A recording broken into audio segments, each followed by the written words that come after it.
రామ్ గోపాల్ వర్మని ముందు ప్లాన్ చేసుకొని ఆగారా లేదా నేను పేరు చెప్తా. ఐ వెంకటరావు గారు తెలుసుగా మీకు, ఒకప్పుడు సీనియర్ మోస్ట్ జర్నలిస్ట్, మహా టీవీ వాళ్ళ అబ్బాయి ఉన్నాడు కదా అనిల్ గారు ఇందులో ముఖ్యుడు. అనిల్, నా తల్లి సాక్షిగా చెప్తున్నా, నీ పేరే చెప్పారు. ఎక్కడ చెప్పారు? మన కమ్మోళ్లే, మన కొమ్మలు. ఆయన ప్రపోజల్, ఈయన పక్క రాజేష్ కిలారు, వీళ్ళు. ఈయన రాజేష్ కిలారు చెప్తే రాజేష్ కిలారు ఓకే, ఫైల్ ముందుకెళ్ళిపోయింది. నారా లోకేష్ ఓకే, ఫైల్ ముందుకెళ్ళిపోయింది. నారా చంద్రబాబు నాయుడు నోకే. నో. ఎందుకు నో తెలుసా? రామ్ గోపాల్ వర్మ అనేవాడు బచ్చా,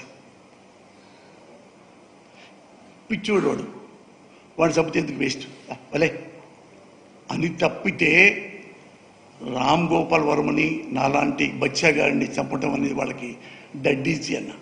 వాళ్ళ దగ్గర వేలు లక్షల కోట్లు సంపాదించావు చంద్రబాబు నాయుడు. ఒకటే గుర్తుపెట్టుకో, 75 ఏళ్ళు వచ్చినాయి మీకు కూడా, నేను కూడా ఒక బిడ్డ లాంటి వాడిని. ఎప్పుడు చంపకు, ఎవరు చంపకు. నాకు ఇప్పుడు భయం వేస్తుంది, ఏడుపు వస్తుంది.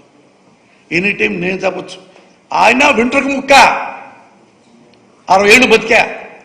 ఇంట్లో అందరూ బాగా బ్రహ్మాండంగా అన్ని 60 ఏళ్ల పాటు ఇప్పుడు మా ఇంట్లో మంచి జీవితం అనుభవించా.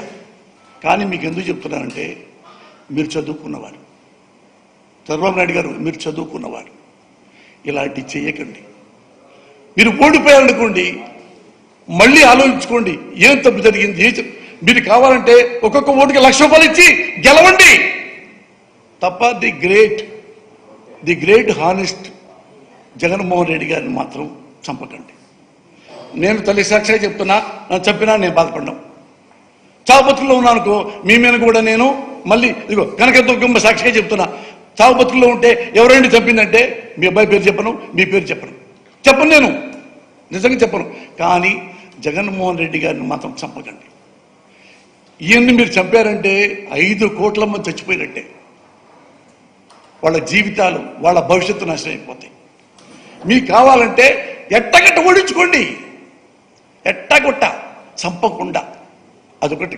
రామ్ గోపాల్ వర్మ ఈ విషయంలో చంద్రబాబు నాయుడు గారు మీకు థ్యాంక్ యూ వెరీ మచ్.